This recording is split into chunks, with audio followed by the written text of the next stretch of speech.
Salam persaudaraan dari Bukit Sandar Matahari Ledalero. Kami menyapamu semua dalam senandung ucap salam dalam Sang Sabda. Bacaan Injil dan Renungan hari ini, edisi 7 Maret 2024, hari Kamis, pekan ketiga masa Prapaskah, disusun dan dibawakan oleh Frater David SVD. Selamat mendengarkan.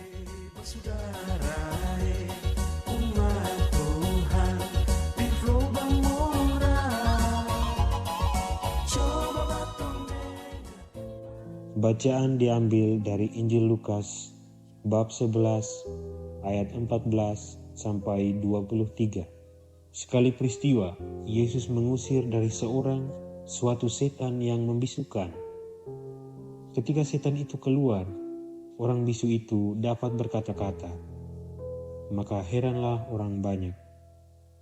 Tetapi ada di antara mereka yang berkata, ia mengusir setan dengan kuasa Beelzebul, penghulu setan. Ada pula yang meminta suatu tanda dari surga kepada Yesus untuk mencobai dia. Tetapi Yesus mengetahui pikiran mereka lalu berkata, setiap kerajaan yang terpecah-pecah pasti binasa, dan setiap rumah tangga yang terpecah-pecah pasti runtuh. Jikalau iblis itu terbagi-bagi dan melawan dirinya sendiri, bagaimanakah kerajaannya dapat bertahan? Sebab kamu berkata bahwa aku mengusir setan dengan kuasa Beelzebul. Jadi, jika aku mengusir setan dengan kuasa Beelzebul, dengan kuasa apakah pengikut-pengikutmu mengusirnya? Nah, merekalah yang akan menjadi hakim. Tetapi jika aku mengusir setan dengan kuasa Allah, maka sesungguhnya kerajaan Allah sudah datang kepadamu. Apabila seorang yang kuat dan yang bersenjata lengkap menjaga rumahnya sendiri, maka amanlah segala miliknya. Tetapi jika seorang yang lebih kuat daripadanya menyerang dan mengalahkannya, maka orang itu akan merampas perlengkapan senjata yang diandalkannya dan akan membagi-bagikan rampasannya. Siapa tidak bersama aku, ia melawan aku, dan siapa tidak mengumpulkan bersama aku, ia mencerai-beraikan. Demikianlah sabda Tuhan. Terpujilah Kristus. Saudara-saudari yang dikasihi Tuhan, Injil hari ini mengisahkan bagaimana orang-orang yang tidak beriman menolak ajaran Yesus Kristus. Orang-orang yang tidak beriman berpandangan bahwa apapun yang dilakukan Yesus itu selalu tidak baik, karya setan atau Beelzebul. Mereka menyimpan rasa iri hati dan tidak senang apabila Yesus hebat dan berkuasa. Mereka justru menyebarkan berita yang tidak benar kalau Yesus mengusir setan dengan kuasa Beelzebul. Justru merekalah yang hatinya dipenuhi dengan rasa iri hati dan dengki. Terhadap sikap kontroversi itu, Tuhan Yesus bersabda, jika aku mengusir setan dengan kuasa Beelzebul, maka terjadilah perpecahan. Tetapi bila aku mengusir setan dengan kuasa Allah, maka sesungguhnya kerajaan Allah sudah datang kepadamu. Dari sejak awal Tuhan Yesus mewartakan kerajaan Allah, bukan kerajaan setan. Kalau Yesus mengusir setan dengan kuasa Beelzebul, dia tidak konsisten dengan tujuan pewartaannya, dan terjadilah perpecahan dalam dirinya. Maka pastilah pengusiran setan itu sebagai tanda perwujudan kerajaan Allah. Meskipun demikian, Yesus tidak pernah marah, tidak menyerang dan membenci orang-orang yang menolak ajarannya. Ia dengan lembut menyapa dan berdialog dengan mereka.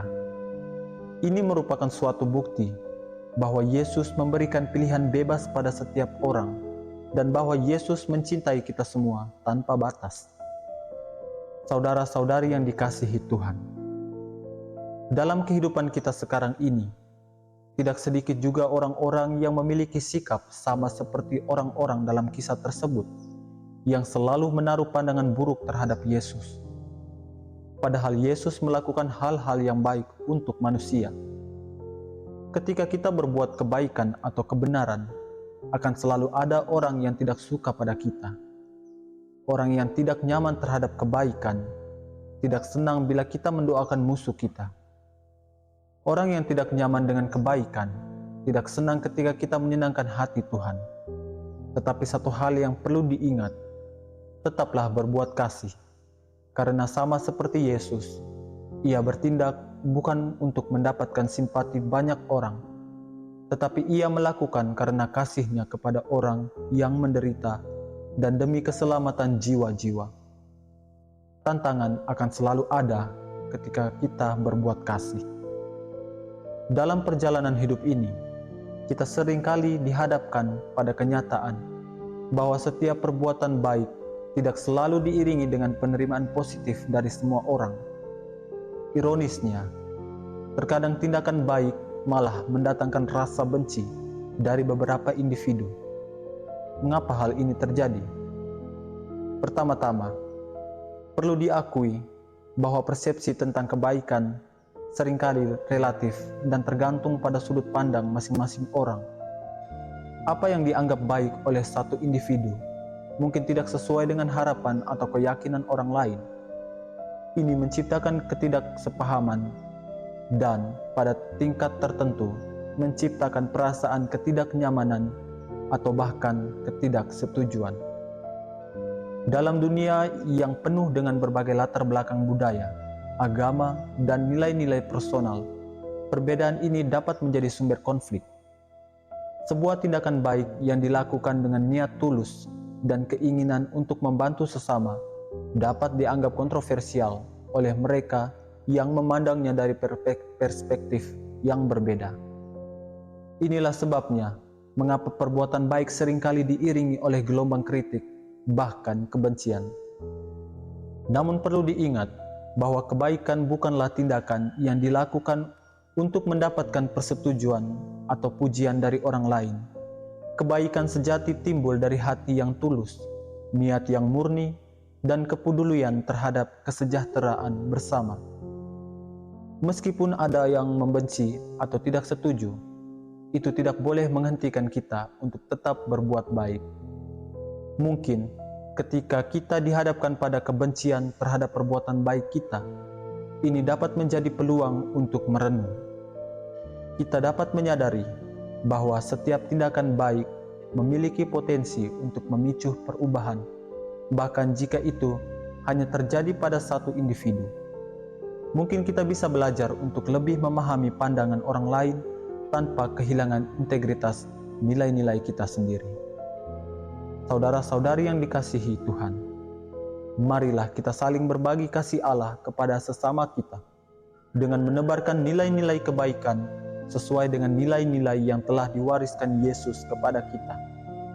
Kita dapat memulainya dari hal-hal yang sederhana, memberikan bantuan kepada yang membutuhkan, saling menghargai kekurangan-kekurangan orang lain, membawa penghiburan bagi sama saudara kita yang sedang bersedih, dan masih banyak lagi hal-hal baik yang dapat kita lakukan. Dengan demikian, kita membuka jalan yang lebar bagi Allah untuk datang dan menyelamatkan kita semua.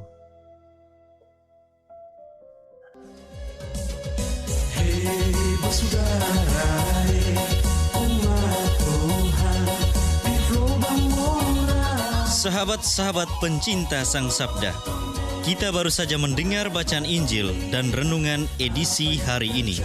Sampai jumpa kembali pada edisi berikut. Terima kasih kepada Divisi Kerohanian website Seminari Tinggi Santo Paulus Ledalero.